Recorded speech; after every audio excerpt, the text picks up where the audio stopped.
For your Caesar, Cardiff City ride with me for your Caesar. For your Caesar, Cardiff City get litty for your Caesar. She want a diff boy, swagger 1 point, yeah, diff boy. She want a diff boy, swagger 1 point, yeah, diff boy. For your Caesar, grab a little something for your Caesar. We the geezers, swagger stone cold like freezers. She want a diff boy, she want stabs, not Fitzroy. She want a diff boy, she want stabs, not Fitzroy. She want a big man, says she want a man from... Yes, guys, I'm Si. Welcome back to Cardiff City World. Welcome back to the channel, live on a Saturday night. And if you just watched the Champions League final, then congratulations, it was a win for football. In fact, do you know what? Right, very quickly on Champions League football, there's an art to defending, and I've actually got quite a lot of time for teams and players who can defend really well. I think there's an art to it, and I think it's something that should be celebrated. But when your only interest is in defending and nothing else, that means that I don't want to watch your team anymore, and it's quite boring. So I'm glad PSG won, but I do feel for Arsenal fans who travelled out, because losing on penalties is brutal. I'm sure they'll commiserate themselves with the Premier League title. And that's all I want to say about that. I am joined for the Dream Team episode, back by popular demand. Myself and Reese reunited. How are you, mate? Not bad. Popular demand's my mother in the chat, probably. Yeah. Yeah, not bad. Just caught the end of the penalties now. I don't understand what's this fascination with the stuttered run-up, stopping, stutter, and then I get, especially when you miss as well. That's you practice penalties, you know what you're gonna put there. The stuttered run-up to me tells me you don't know what you're doing yet. You haven't decided, and you're waiting to hope for the keeper to make his first move. Like David Raya did the last penalty. I don't know what he was doing. He was running across the goal before the lad even got to the ball. So early, didn't he? But look, I don't agree with Steven Gerrard on much, mate, because I'm not a fan. I think he's one of the most overrated footballers in football history. But anyway, that's another story for another day. He's right. And even Gabriel, mate, right? The thing which bugs me about some of these centre halves, right, is that they're centre halves, put your foot through it, make a good contact, and try and put it in the corner. Why do you have to try and be fancy? Like Eze, I don't know what he's doing. When you miss, it looks stupid. Just focus on the connection. Like, you're elite footballers. Just get a good connection, put it in the corner with power, and most keepers will struggle to get to it. Or you've at least given yourself the best chance of scoring. Because especially when you see up close, like professional players, how fast the ball, the amount of decision time that the keeper's got is so, it's minuscule. So I don't really, by having these stuttered run-ups and trying to be clever, you actually give the keeper more chance to save it than if you just run up, put your foot through it. But anyway, yeah, mate, like I said, I thought it was better for football as an overall spectacle if PSG won, because Arsenal are just not enjoyable to watch, and it's a shame because they got some players in their team which I'm sure would like to play, free-flowing, aggressive football, and you can still defend properly if you do that. You don't have to be one or the other, but I can't. I really get frustrated watching Arsenal play. I have done all season, so yeah, I'm happy when. I'm just glad it's over and they didn't win the Champions League. But what I wanted to talk to you about tonight, mate, I answered your question, John, about Ibrahim Bahari is out tomorrow. So tomorrow we got a new episode of the Blueprint, a scout report or recruitment report on Ibrahim Bahari, and then the breakdowns in the night. So you got 3 bits of content tomorrow. Also tonight at 10 o'clock on my channel is a full deep dive Scotland preview into the World Cup with Alex Robertson's one-to-one technical analyst, John Walker. He is really knowledgeable, really good at what he does. And we did a full-on deep dive into Scotland's upcoming World Cup. So we've got that coming. That's out tonight at 10 o'clock on my channel. Please give it a watch. It's really interesting with John. And then later this week, we've got one on England, unfortunately, but that's with Roger Gibbons, former Cardiff City footballer. So that's there's a benefit to that at least. But yeah, and then World Cup content coming thick and fast. I think, Reece, you said you're going to join me for some of that, didn't you? Yeah. I love the World Cup. Any major international tournament, I'm over it. The friendlies and the Nations League, I can't stand them. With the breaks, the season, I can't stand them. But World Cups and Euros, I love it. I can't get enough of it. I'll watch. Yeah, I'm doing World Egypt. Cup. I've been doing it all through the whole tournament, mate. I'll watch Iraq, Iran if they're on telly. I'll watch anything in the World Cup. Yeah, I've researched and written my previews for all the groups. I've just got to record them and stuff now. But what I'm going to do, like roundup shows and watch-alongs and the rest. I'm hoping to have a few guests join me as well. I'm hoping Gav Ray will join me for some of the Scotland games, and Kev and yourself and a few others. So we'll see how it goes. But it just depends on people's availability and where they're watching the game and stuff like that. But there'll be daily World Cup content over on that channel, and Cardiff City content will be coming thick and fast. But so the reason for the title tonight is proactive, not reactive. And the reason I wanted to chat to you about this, mate, really, is the last couple of videos I've done have been along those themes. So the one I did last night was on why Cardiff are probably being linked with the centre-backs. We've been linked with a couple throughout the window already. And I said, basically, if you look at it, there's a lot of interest in Dylan already, and the window's not really officially open, I don't think yet. So that's going to be an ongoing thing. If someone, pays big bucks, then it might end up happening. And also, then you've got Callum Chambers potentially looking for more football. Yes, Darlin returning from loan, things like this. And what I said is, it's nice to see at least, it might just be a bit of agent talk, might be a bit of scouting, whatever, that the club is at least looking semi-prepared should someone meet the asking price for Dylan Lawler, or should Callum Chambers move on. It's not going to be a case of what we've seen so many times over the years. Someone moves or someone goes, and then it's like, right, well, how are we going to replace them, or who are we going to replace them with? I like that we're being a bit proactive with that. So let's start with the centre-back situation. Does that encourage you that we're kind of at least semi-looking, or does it worry you more that it feels like maybe one of them's going to go? No, I think it's the sign of the times really with BBM. I think, let's just say now, this was pre-BBM, right? We would sell, say, Dylan Lawler, just for example, say £10 million. Every club around the world would know we got £10 million just coming down coffers, and they go, you want a defender? We'll slap another $5 million on the end of it, son. To me, it comes across as the club are going, right, how much are you asking for this player? How much are you asking for this lad? Right, if we agree a price on this now, we're going to take our time in negotiating this, because then at least they'll go, if Dylan Lawler is being sold, we can get this done before that money comes in. That way you can't come back to us and go, I want another $1 million on top of this now, because you brought a lot of money in. I think that, to be fair, I also think you do see this a lot every summer, where players all over the world get linked with Cardiff, and it's a lot of it's agent talk, because most agents will go, if I link you with him to the press now, it might force Club B to make a move quicker, and it'll get you moved. So some of it's that. But I do just think it's a case of the club being prepared for once, that if we do lose this one, he's our main lad now. We know how much they want for him. We've got that sorted already. So I'm a bit, I won't say I'm fearful, it means we're selling. I won't say I'm encouraged because it means we're buying someone. I just think that the club are doing due diligence on what they'll want if things happen on the outside. Yeah, I think it's just a case of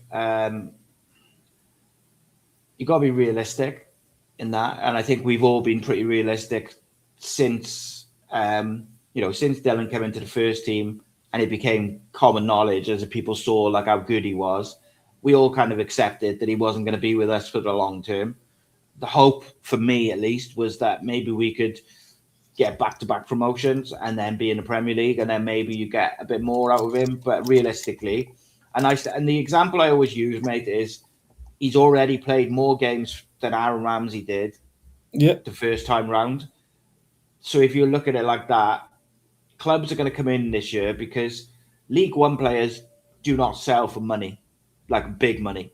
Whereas if he has a season in the Championship, his price will double at least. Now, from a Cardiff point of view, I hope we keep him. I hope he has a good season in the Championship, regardless of whether, playoffs and all the rest of it. Just has a good season in the Championship. And then, it's better for his development. We get more money for him, etc. However, I'm also, I think, realistic that if a club comes in with more than sort of 7 million, I think we're going to sell him. I just think that's realistic. I don't think that we will have the patience and the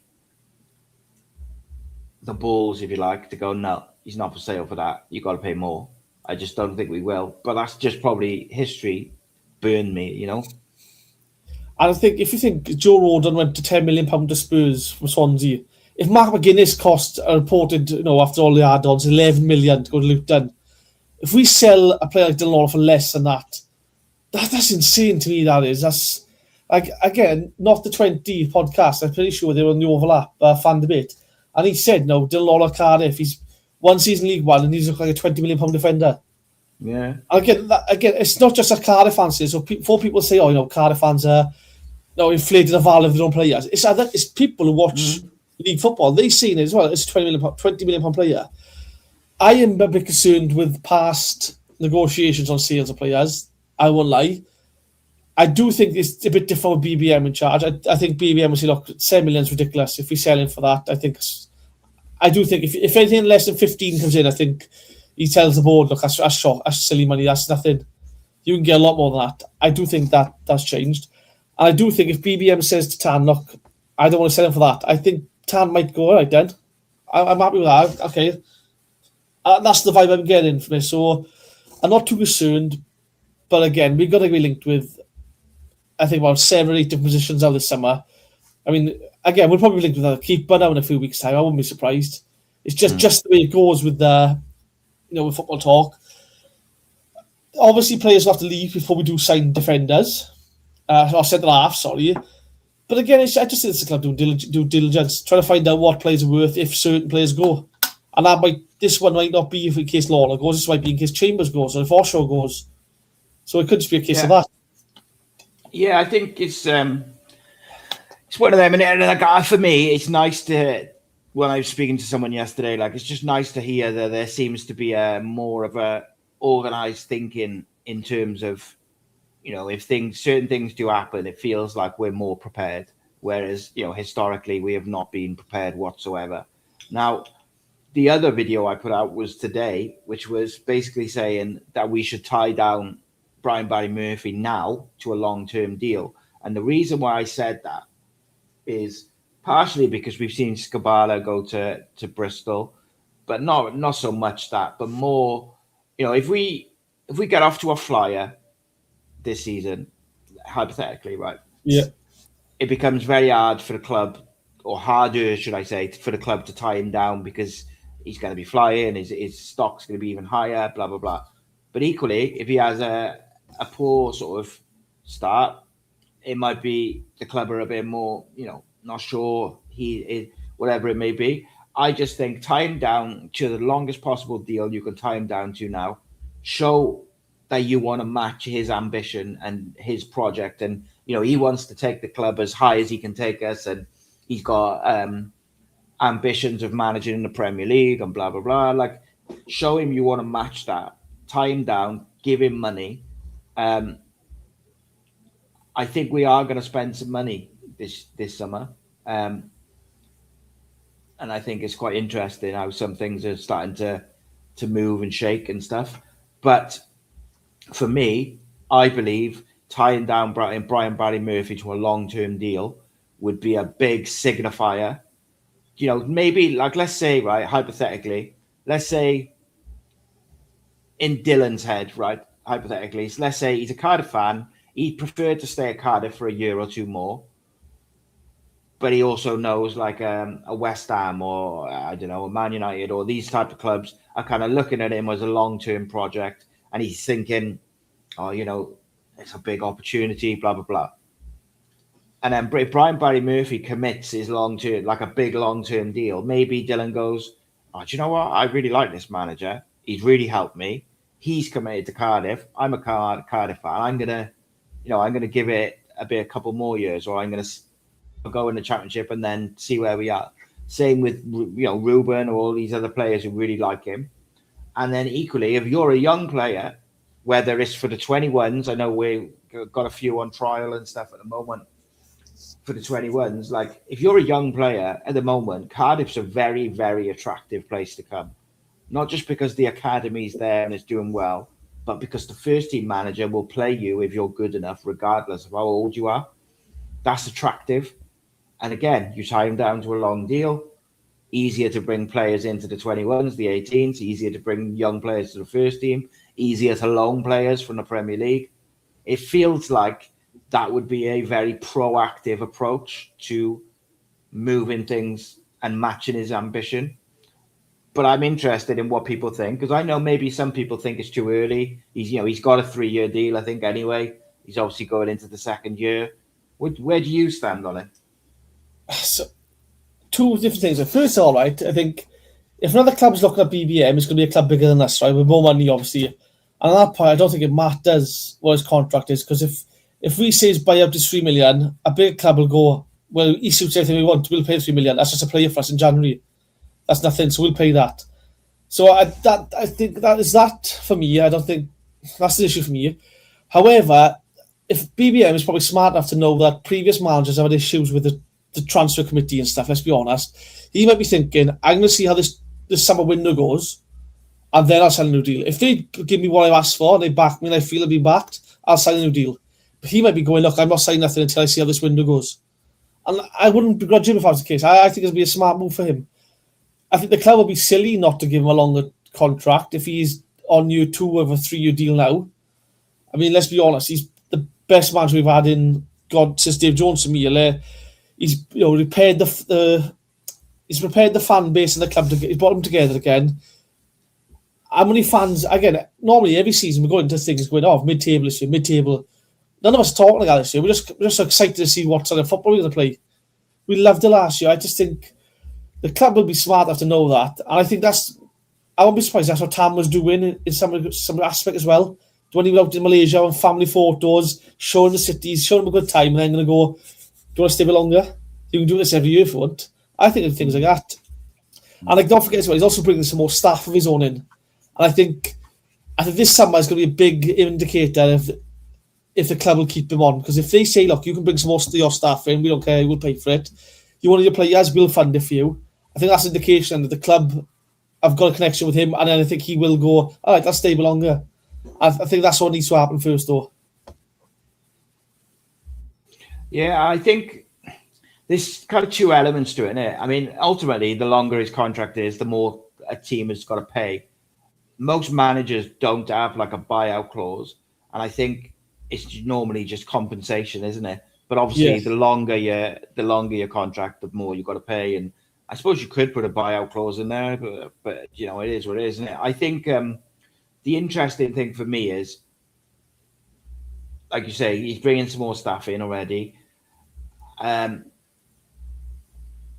can I word this? I think the sustainability rules have definitely helped us in terms of what we can spend this summer.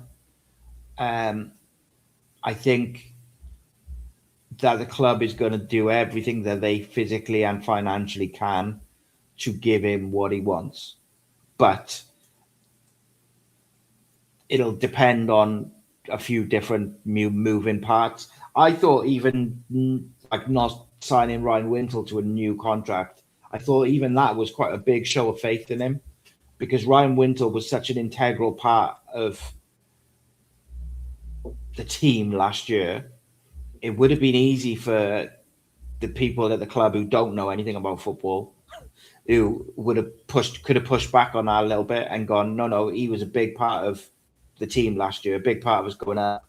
And I think that's him, like, do you know what I mean? Like, they could have pushed back on that if they wanted to. They certainly would have interfered in that way previously. It's not just the goalkeeper coach coming in as well. There's a goalkeeper coach. I believe there's at least one analyst coming in, and someone on the recruitment side of things as well, I think. But they're all kind of his men. So, like, look, it'll be interesting for sure.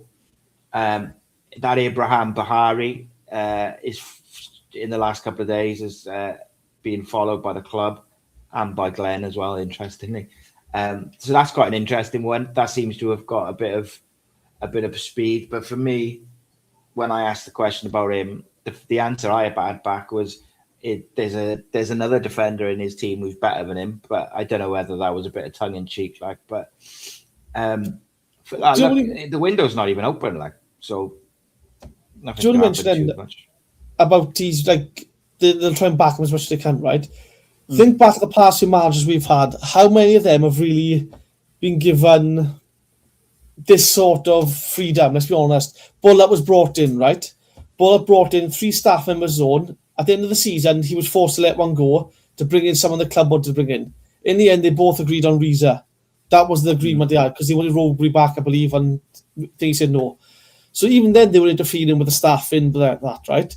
Under Warnock, I think Ronnie Yepson, was it Yepson and Blackwell, the two guys came with him. Yeah. But it wasn't a big start. Like, he's the first guy really to have a full say on the staff that comes in and the staff he wants to work with, right? And like GT Bez go, one coach out and one isn't bring more staff in. Right? Forget about the other staff members he's bringing in. The fact he's able to say, the goalkeeping coach you gave me did a good job, but I want to move him on and bring someone better in. And the club have gone, okay. That, to me, says the club has a lot more faith and trust in the manager in other things rather than just the playing field. He's got more influence on the transfers in and out. He's got more influence on the staff members that are coming in. He's got more influence on the academy. I think it shows that there's finally a trust in a manager. And we've not, as Cardiff fans, we've not done that since Dave Jones.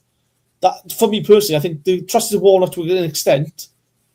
But I think, as you see when Warnock, once he broke that trust with the splashing cash left, right, centre, it became a really strained relationship from the outside, looked like. BBM's the first man since Dave Jones to me that's got full control over a lot of things. And I think this is a good sign for us, a really good sign. Yeah, I mean, the Warnock relationship with the club was very complex, very...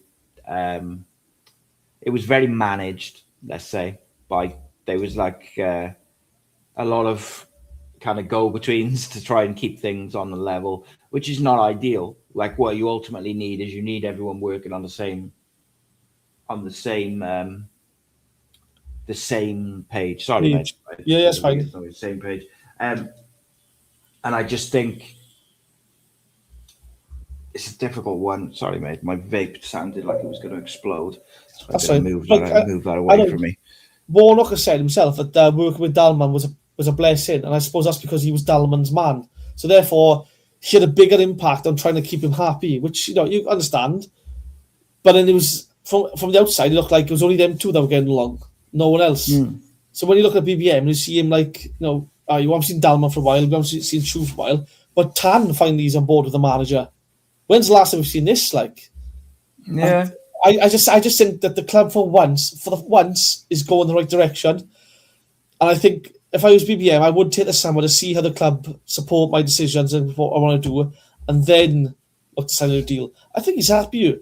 I think he's been allowed to build a side here, build a staff here, build a structure here, and I think it's easy for you to say this now. If someone comes in with more money for him, he might take it. But then someone like West Ham might come in and say to him, you've got to get promotion the first year. You've got to do that. You can only spend this, you can only do this and that. Whereas at Cardiff, you can say, no, you've got a 3-year plan to get promoted. You can slowly build your team, build your staff, build a structure, take your time and do it, we'll export it. I think that's, people often overlook that. People just go, it's the money there. And the Bristol City one, it might just be, okay, Bristol City's, Skubala's gone to Bristol City, sorry. People have gone, that's a bigger club. It is a bigger jump. Because let's be honest, Lincoln City are going to be fighting relegation next year. And if they don't go down next year, it'll be the year after. Bristol City will be looking to challenge playoffs. Whereas we are championship made ready. If we get promoted, we should be fighting relegation. I'll tell you one thing, mate, about the Skubala thing, which is really interesting.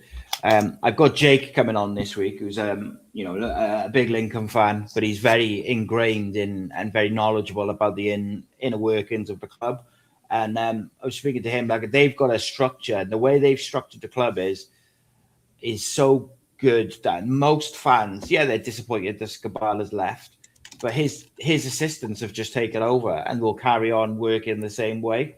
Now, the interesting thing with Skubala going to Bristol is I don't think Bristol City's fans will take to the way he wants to play. Like, his way of playing is very structured, very turgid, very kind of like, well, you saw rigid. What they did to us, very rigid, very counter-attack orientated. And when you go to a bigger club, their fans don't always take to that way of playing. And look, at the end of the day, I don't think in any walk of life, particularly when you're a lower league manager, they don't get paid loads. He wouldn't have been on a big money at Lincoln. I'm sure he was doing all right, but he wouldn't have been on millions and millions and millions. So I'm sure going to Bristol, he's had a nice putt, like a big pay bump. He's going to have a bigger budget and stuff like that. So you can't begrudge him leaving and going there. And I think the other thing to remember is last summer, going into last year, a lot of fans, Lincoln fans, wanted him out. They didn't want him to carry on into last season. Now, of course, as the season went on, he was, they were behind him, etc. But my point is, it's a weird move. Like, I get it financially and stuff like that. I'm sure he'll want to challenge himself with a bigger budget and stuff like that. But he's not taking half his staff because they're staying at Lincoln. He's going to be working with different people. He will probably have to change the way he plays a little bit. Although, from what I remember Jake saying, I'm pretty sure he's quite tactically flexible in terms of he doesn't mind playing like different systems. But the way those systems work are quite rigid. Mate, I don't care about Bristol. I was a bit gutted at first for Lincoln because I thought like Lincoln fans were they were pleasant like to deal with last year. They were all right in the main. Always get a few idiots but a majority of them, the ones that I was speaking to, were all right. So I was a bit gutted for him when I saw he had left, but most of them don't seem to care. Like most of them are very confident in the way that the club is structured and set up. And that was what I was going to sort of say about the proactive and reactive thing, right?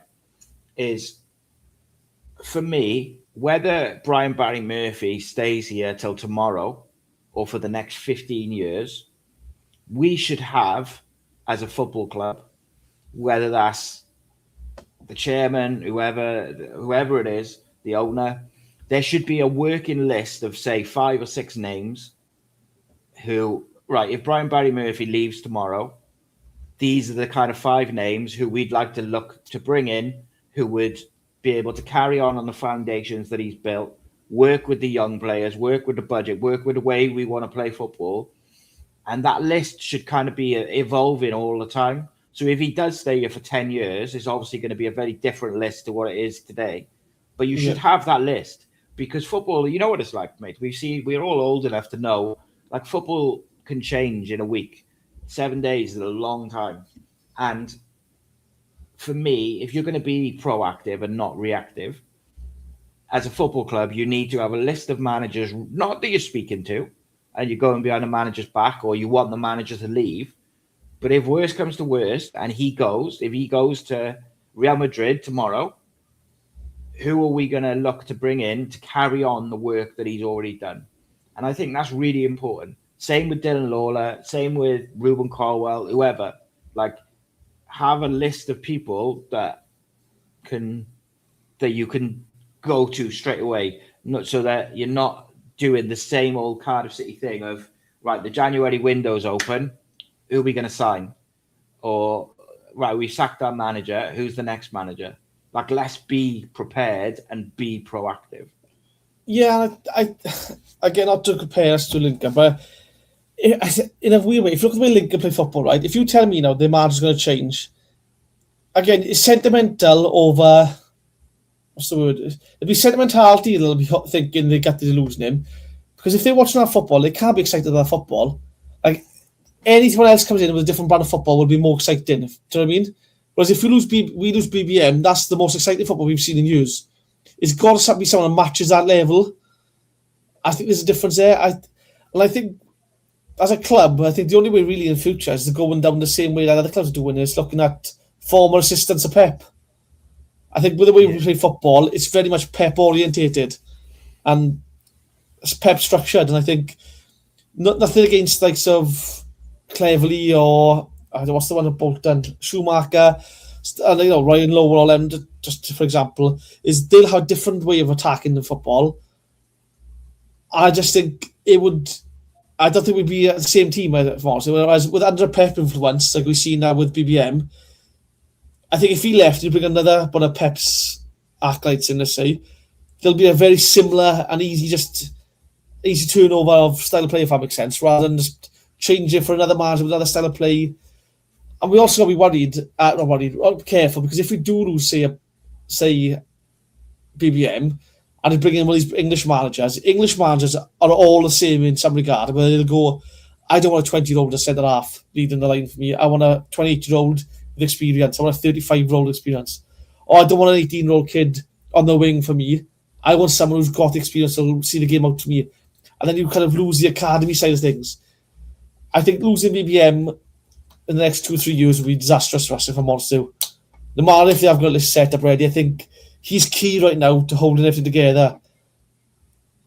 I tend to agree, mate, in terms of the Brian Barry Murphy. Like, I think we should be looking to keep him as long as we can physically keep him. Like, I really do. I think if we could keep him for 5 years, when he leaves, we'll be a very different football club. Yeah. But my point is, like, football changes all the time, and I think you have to be prepared. You have to have some names on.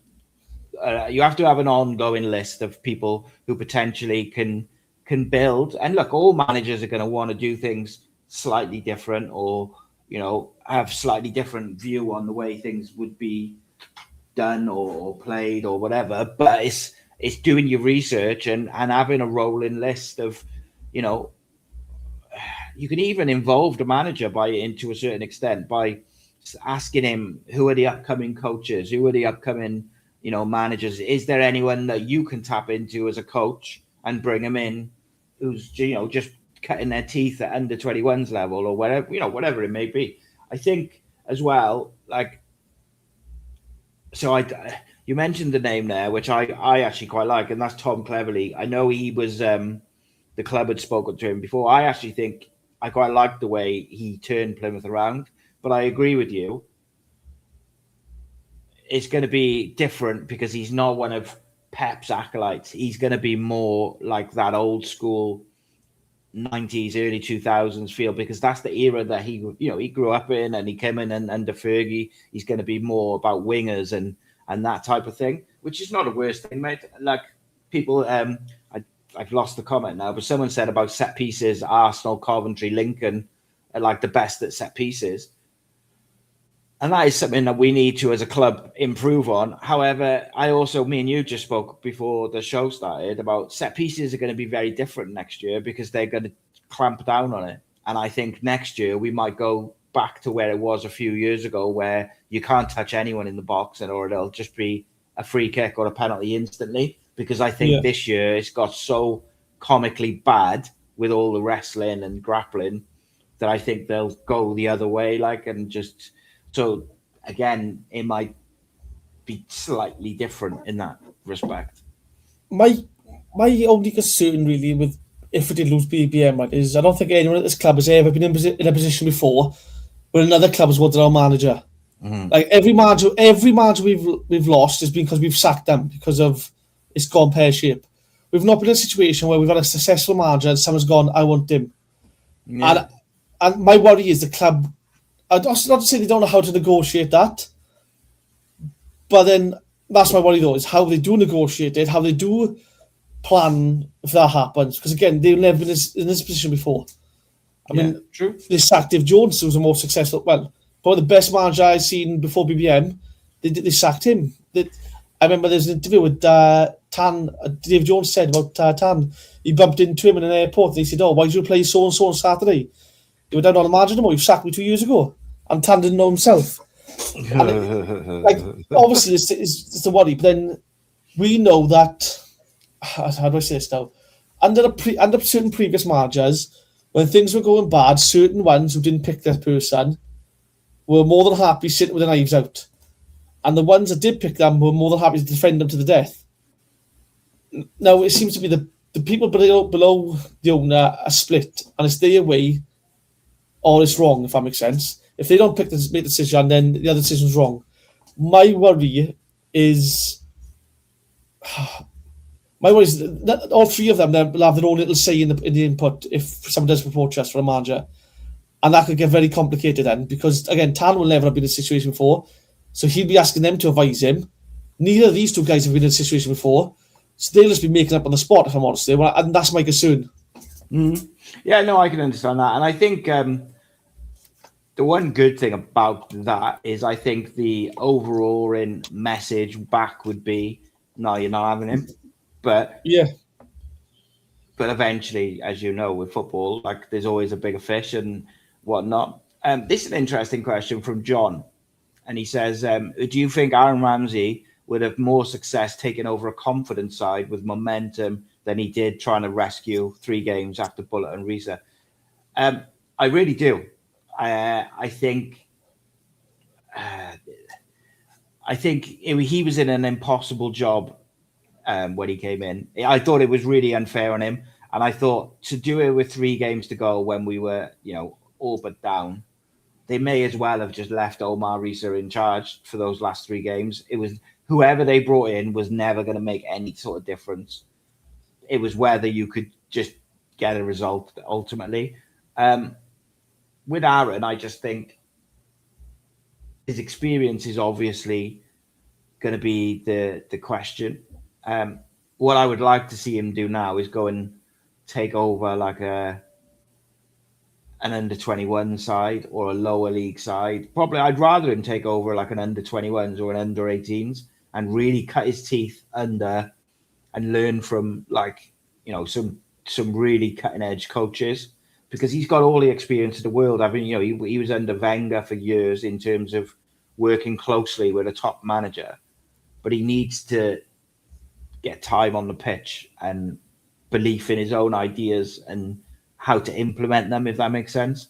It's a shame. It's a shame, mate, that we couldn't come to an agreement so he could stay on in some capacity. But I do also understand why the decision would have been made for him not to.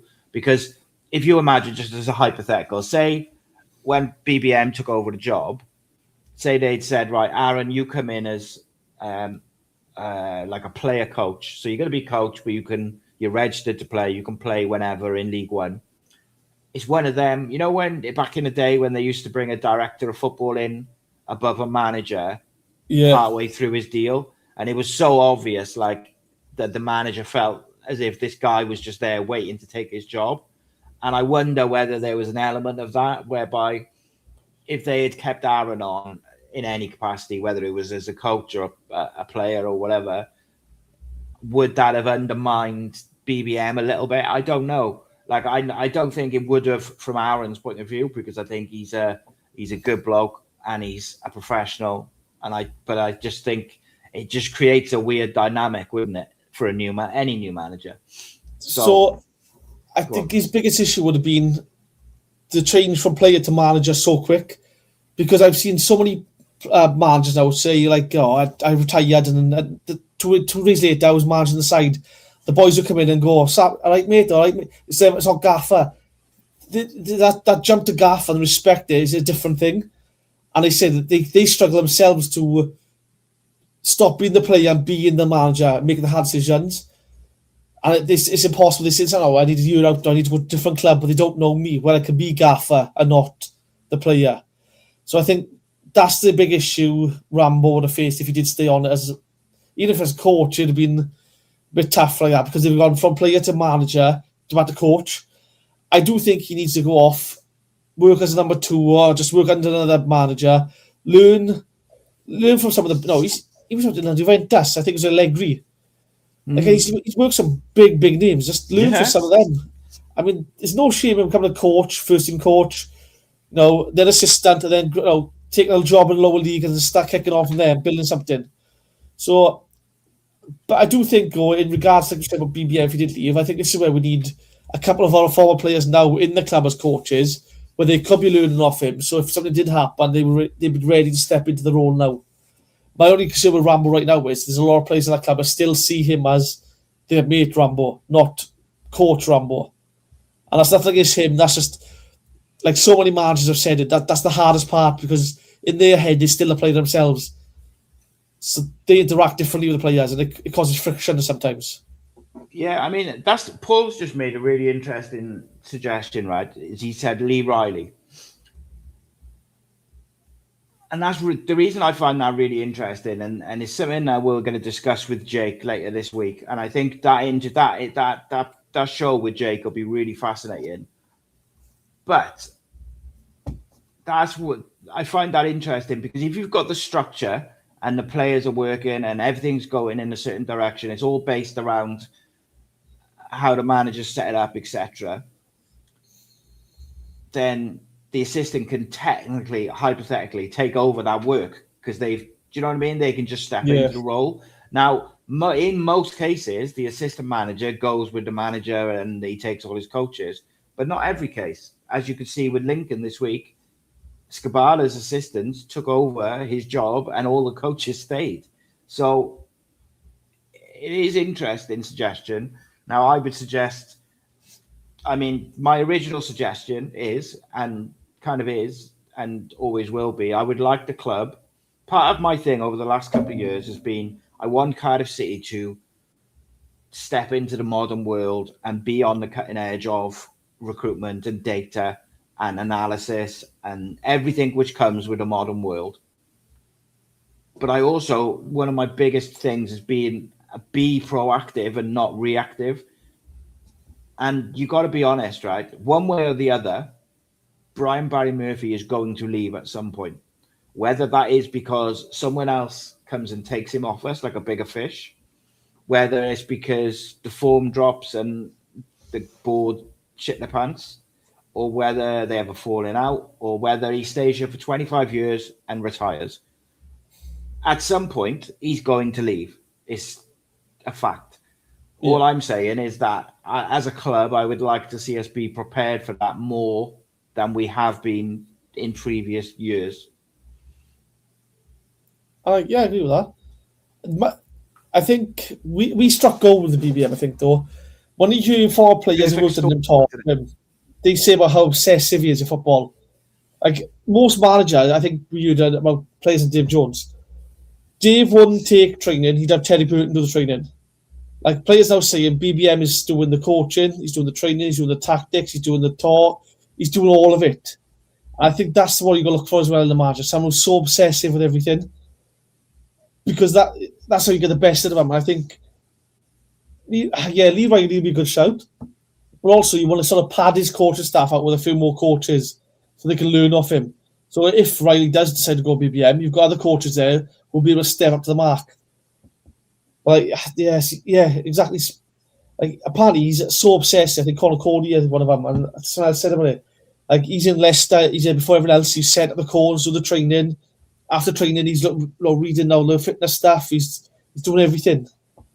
Well, one of the reasons why, if I take you back, mate, to when, before he came in, when I did that original video on him, like way back, the reason why I did that video was because I had been speaking to someone who had worked with him, and they had said about like the detail orientated and all that stuff, but they also said he was on like the cutting edge of everything. He was always looking for like the next thing, you know, like people always criticize Sam Allardyce, but Sam Allardyce played a big role in bringing sports science into British football. Yeah. So like, my point being is, if you've got someone like that at the heart of your football club, who's always on the cutting edge of every aspect, but also wants to be involved in integrating those things and bringing those things into the daily usage, you're always going to move forward in those metrics.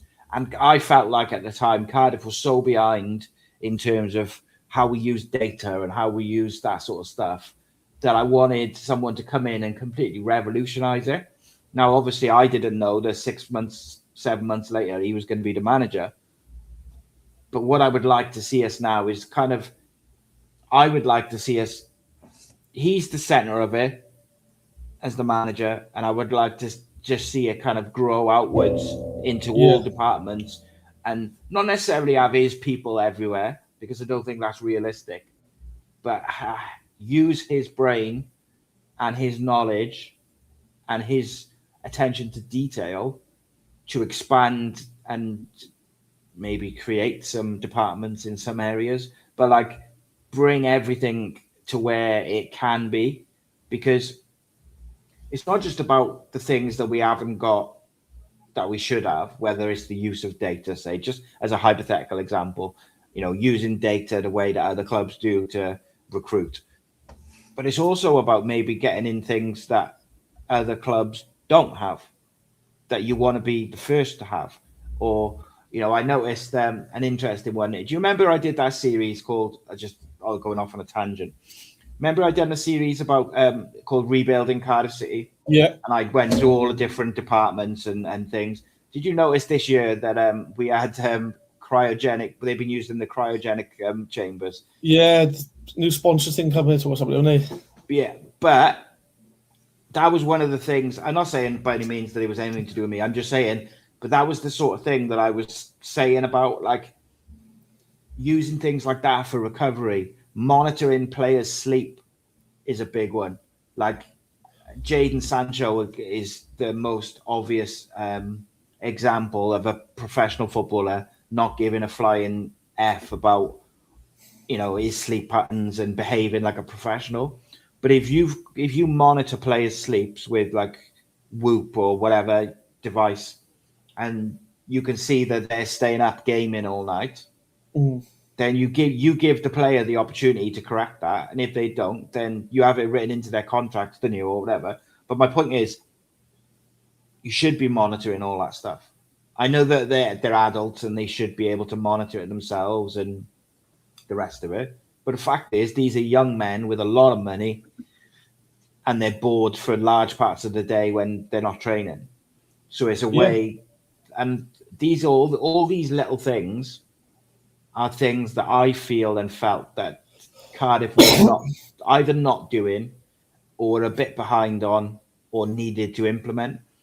And I think using BBM as the kind of, I don't know what the word is, nucleus of it, and then building out of his attention to detail and his cutting edge knowledge, that's got to be a good thing, surely. Agree. I think for me, the most exciting thing for me, right, is Man City's academy is probably the best in the country right now, one of the best in the world, right? And in recent years, you've seen them out the players that have come to the academy and gone to a fantastic careers in football. Tommy Doyle is an example of one player, Cole Palmer. So Man City are doing something right with the academy. Because BBL's working that environment, surely he's able to advise the club now. This is how Man City went about recruiting young players, how they spotted talent. And again, as the capital of Wales, we should be picking up the very best in Welsh talent. We should be identifying the best in Welsh talent before anyone else. And you're hoping he's advising people on that now and going, this is what you're looking for, this is what we want to get.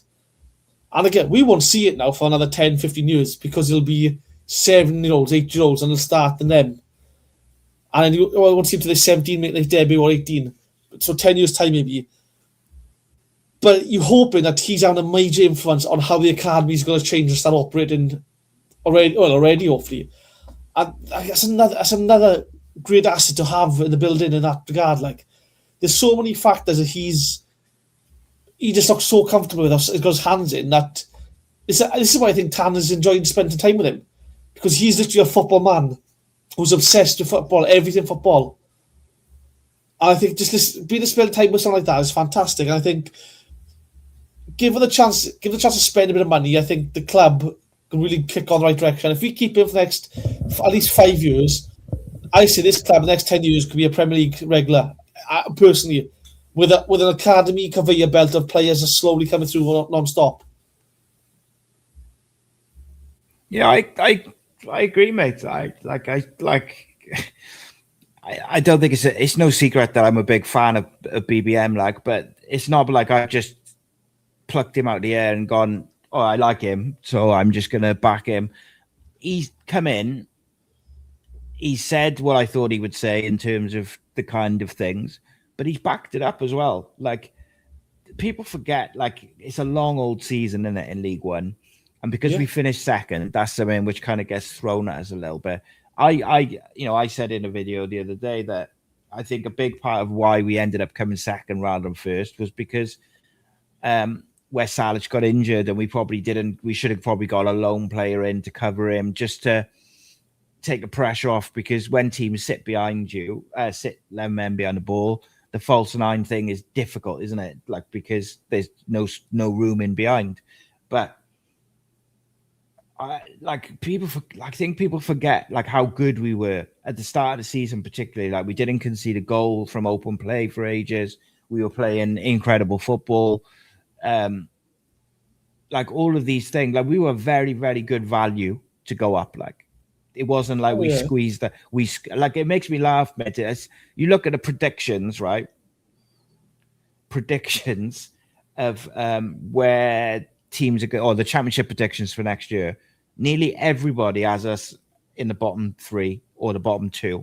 Most people have got Bolton like mid-table, and I'm like, how in the living can you have Bolton ahead of Lincoln or Cardiff when you consider that Cardiff and Lincoln was 16 points plus ahead of them in the league? Like, it's incredible to me. But go on. No, I was just going to say, like, Lincoln, John just made an incredible point. Like, Lincoln had to break an all-time record unbeaten run to get past us. That was the only way they could do it. Like, and just because we finished second, people seem to almost want to use that as a rod to beat us with. We were so far clear of third, it was unreal. And I think most other years we would have won the league, but Lincoln went on just an incredible run. And I think that when they beat us at our place, that gave them the belief then to kick on. If we'd have won that game, I think we would have gone on and won the league, because it would have given us the confidence. It was just one of those games. But either way, mate, like, for me, where we are now, I'm relatively comfortable going into the championship. If we bring in the right players, I'm pretty confident. Like, yeah, my argument, and I hate this, is we finished second, right? And I see the comments, well, it's because they budget. Like, this is why I don't think people get enough credit, right? So he comes into a club that's finished bottom, it's got infighting, turmoil. I think 18 players leave at the end of the contract. I think there's 13 or 14 or first team players all leave. He comes in, there isn't really no money to spend. He brings the kids through. He's got a group of youngsters who play some of the most intense football you see for 90 minutes, pressing for 90 minutes, closing down. They run us as ragged. They've got to blow out the steam at some points, but to be fair, they didn't look like they did blow out the steam. With youngsters in a very physical league as well. The first time in a physical league. Like, look at Lincoln, right? Let's be honest. They could have been playing 2 or 3 years in this league. They might be young, but they're used to the physicality. We weren't. And he still does all this. I finished second. I don't think he gets enough credit for that. And then you have to, he finished second, and people go, yeah, but look at the budget you got. And he finished behind Lincoln. So did everyone else. Look at Luton. They didn't even get the playoffs. And you just get frustrated, and I just think a lot of fans, it's a bit of jealousy. It's a bit of what's the word?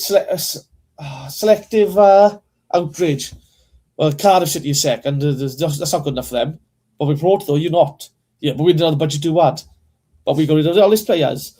And it just frustrates me. So I don't care. I'm happy the teams are predicting us, our fans are predicting us to finish the bottom.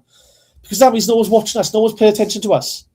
And when we pick up a couple of wins, and we're into the playoffs, they'll still take us for granted. They'll still just be going, oh, it's just Cardiff, that is. So I have no issue with them putting us to the bottom. I fully back the manager. I think 1 or 2 players coming in. I think we could be a big club this year, a really big club. And the longer teams ignore us, I don't care. Let them. Yeah, 100%, mate. Graham just sent me something really interesting. I just saw. I'm going to have a look at that later. But also, I got to finish up now because I've got to go. But if you want to come back on tomorrow, mate, for the Sunday show, you're more than welcome, and we'll carry on this conversation. Yeah. But you don't have to if you don't want to. It's fine. Whatever. Like, it's up to you. I'll leave that one with you. What I was going to say is, I had a couple of messages. Well, I've had a lot of messages over the last couple of days about Jamalu Collins' interview with CCFC Insider. But I had a message this morning asking me to do a reaction video to it. I'm not going to do that video on Cardiff City World, but if people want me to do it on my personal channel, I will. But people will just have to let me know in the comments. So if you want me to do a reaction video to that, you'll have to leave a little JC in the comments now. Members should ask. Yeah, surely there's going to be members only. That probably will have to be a members one. But if you want that reaction video, drop a little JC in the comments, and I'll do that sometime over the next couple of days. Outrageous, mate. But I can't talk about it on here because I just can't. So. I read it. I'm fair play to Cardiff City CCFC aside, right? Great job, fantastic interview, mate. I just couldn't believe the replies you give. I just could not believe the replies to give. And then, again, I laughed. Every answer to give, I laughed. Who's the most... one thing I'd say is, who's the most underappreciated Cardiff player? I'd say myself. Are you taking the absolute Mickey Mouse? Like, again... Do you know the one which got me, mate, is when he said he had no idea why he wasn't in the team, and it must be something... something to ask Omar Risa, and I was just like, "Oh my god, the balls on him is unbelievable." Generally, you say praising Steve Morrison. The lads loved him. I think he said Bullet. Things were going for Bullet. And I was thinking, I can't believe this. He must be living in a fancy land. Again, I'd love to know what's gone through his head. I just can't believe the answers. And I've seen some fans commenting. Steve Morrison, so underrated, and missed that guy. Fantastic manager, and JC gutted he went. I'm thinking, I can't believe this. I genuinely can't believe I'm reading. Oh, mate, I wish. Graham, I think it was Graham. Someone just said, Jonathan said, I wouldn't get drawn into it. There's no good can come of it. And that's the thing, right? The temptation. I really want to go because in my head, I'm like, I want to get the whole interview up on screen and go through it bit by bit and kind of break it down. But the problem is there's large parts of it which I probably can't talk about. And then it becomes a bit like difficult to navigate. But I do want to address some of it because Jesus. To be fair, your interview with Omar Risa, he's sort of he kind of come up with part of something. He didn't link any names at it, but he kind of said something which kind of is your answer for one of them. And I'll see what's out in the public domain, and then I'll go from there because I wouldn't want to get anyone in trouble. And I would, or not just that. I obviously, he seems like a bit of a bella, to be honest. But I just thought it was so disingenuous of him to go, "Oh yeah, I don't know why I wasn't in the team. It must be you'll have to ask Omar Risa." I was like, "Well, you do know why you weren't in the team, didn't you? You know why you were training completely away from the first team group. You do know that. To make out you don't know that is just bullshit." And I think this is because the club keep things in house, right? And which is rightly so. Yeah. I think he knows the club have kept it in house, so therefore he's free to talk like that. But he says, "I have no relationship with Risa. He was just the manager." But he's praising Steve Morrison. I'm like, honest to God, I read that and I messaged you when I first read it. It really buckled me when I read that. I honestly can't believe the answers he's given. I thought it was a joke, first of all. It absolutely blew my mind, some of the stuff he was saying. I really can't, honestly, that's going to be a member show. That has to be, surely. Yeah, mate. It's, mate, maybe we should, get all the people in who were involved with him at the time and then get them to tell the stories. That would be more interesting, wouldn't it? There we go. It is what it is, isn't it? It is what it is. Right, tomorrow we've got a brand new episode of the Blueprint called The Athletic. What's it called? Episode number... Oh, you muted. Right, can you hear me? Oh, yeah, I can hear you now. It's called The Athletic Evolution. Episode 4 is. It's very detailed, very long, very good. We've also got the recruitment report on Ibrahim Bahari, and of course we'll have the breakdown podcast tomorrow night. So three episodes on Cardiff City World tomorrow, and tonight in about 25 minutes I'm dropping the first of a World Cup content over on my channel. which is with Alex Robertson's one-to-one analyst, John Walker, and we are doing we did a full breakdown on Scotland's World Cup and the build-up to that, and we've also got a load of other stuff. Is what, isn't it? I see. Yeah, people are talking about it already. There we go. Right, nice one. Thanks so much, Reese. As always, a pleasure. Might see you tomorrow. See everyone else tomorrow. Make sure you spread the word about Cardiff City World and all the rest of it. And see you in the next one. Tidy. This channel is powered by an incredible membership community on Cardiff City World and patreon.com/Ace Podcast Nation. Becoming a member unlocks exclusive rewards from early access to live event tickets, bonus content, and even the occasional inside transfer scoop when we get it. But more importantly, it allows us to bring you top quality Cardiff City content 7 days a week. Across those 7 days, we're talking match previews, exclusive interviews, instant match reactions, the breakdown podcast, tactical deep dives, the spotlight series, Bluebirds Rewind, Academy Focus, and just so much more. Led by myself, backed by an army of passionate Cardiff City fans, this is content created by fans for fans. Balanced, professional, and 100% all about the club we all